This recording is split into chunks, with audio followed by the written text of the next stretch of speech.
Hey there, Sharon Horne-Ellstrom here. Welcome to day 1818 of What's She Up To Now, documenting the journey as I transitioned originally in 2017 from the brick and mortar corporate world of businesses to the online world of business, and back and forth, with the pandemic and everything, and probably back and forth until I decided I'm tired and I don't want to do business or show up in the world anymore, except for with my family, uh, because I think that all of us, no matter what you're doing, ought to have an online presence, personal branding, and things, as well as have our job or our career or multiple streams of income. We talk about that a lot.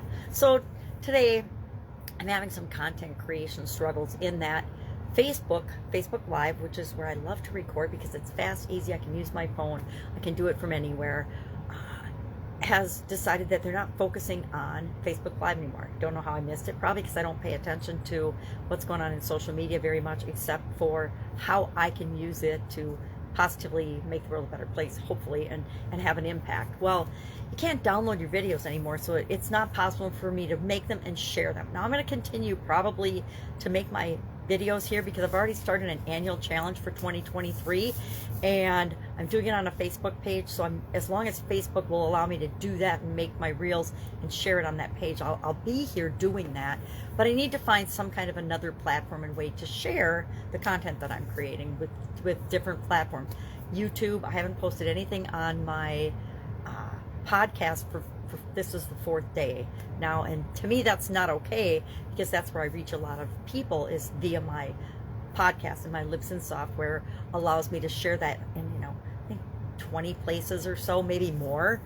So I need to find a way to get the audio out of my videos so that I can continue to share content. Anyway, problems for another day. Today we talked about in Supersize Your Business, we used the idiom and the expression, make hay while the sun shines. Well, this means to, of course, make things and set things up for your advantage, make and take advantage of things that are going your way. I had told this story about when I was a kid and we used to hay with the neighbor kids, and where I learned a lot about hard work, helping other people. And as a kid, my dad made sure we all knew how to work hard. So make hay while the sunshine means, how do we apply this to our business? Do more of what's working. So many businesses, me included, I'm guilty of this. I'll do something once, it'll get good results, and then I never do it again. Uh, and I wish I wasn't guilty of it, but I definitely have been guilty of that in the past. And we need to remember, in our life and in our businesses, we need to focus on build on our strengths. And even though the world tells us, you got to fix this, you got to improve this, the truth is, there's stuff that we don't care about and we're never going to improve. We're never going to be something that we're not wanting to be, or that doesn't feel right for us. So we could pretend that there's something wrong with us and try to fix things for the rest of our life, which I've spent periods of time doing that, and it didn't feel very good and it wasn't very successful, versus focusing on our core values, what's important to us, and building on those things and those strengths, what we are here to do and share with the world, not what anyone else thinks we're here to do and share with the world. So building on our strengths, doing more of what works. I just talked about that briefly.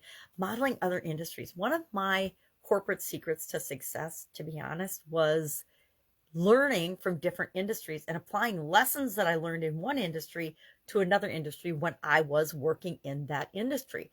Because the vast majority of businesses and industries and individuals and people don't go from one industry to the next to the next. They stay in a career or a job or similar jobs their entire life. Think of an accountant. You go to school, you become an accountant, you get your CPA, and then you are usually a CPA or a lawyer or a doctor or whatever the majority of your life and career.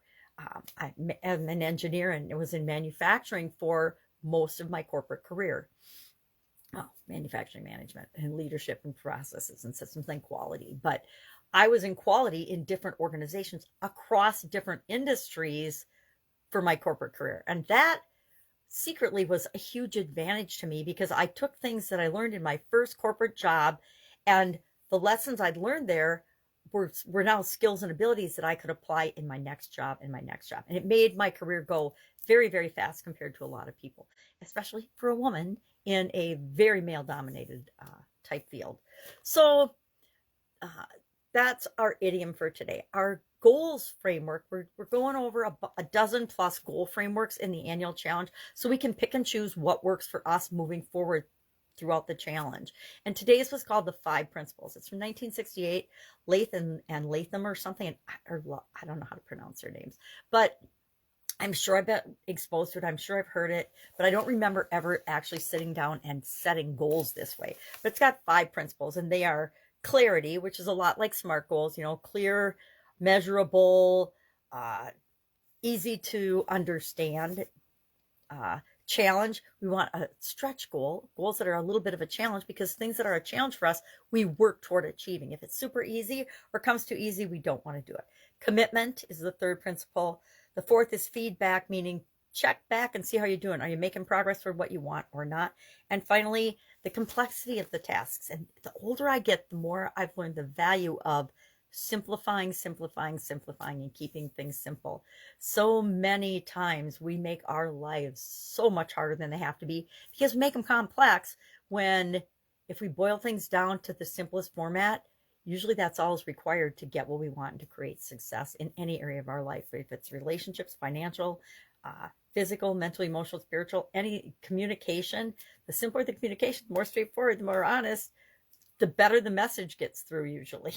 But we will speak in big words, convoluted terms. We'll use idioms and similes and all kinds of metaphors, thinking that we're being clear, but we're really adding confusion.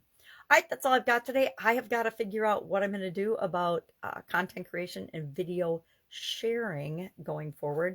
Any tips and advice for me, please hit me up. If you happen to be an expert in this, definitely hit me up. And I guess my criteria are, if I can do it on my Android phone, that's best. And I've researched this a lot. I just haven't decided on any one thing, primarily because I have vision challenges and I don't want to spend a whole lot of time and energy trying to figure out some complex technical thing. The best solution might be that I have a VA and I hire a VA to set it up for me so that I can just move forward and do the recording. I don't know. Figure it out today. All right. Have an awesome day. I'll, of course, be with you tomorrow.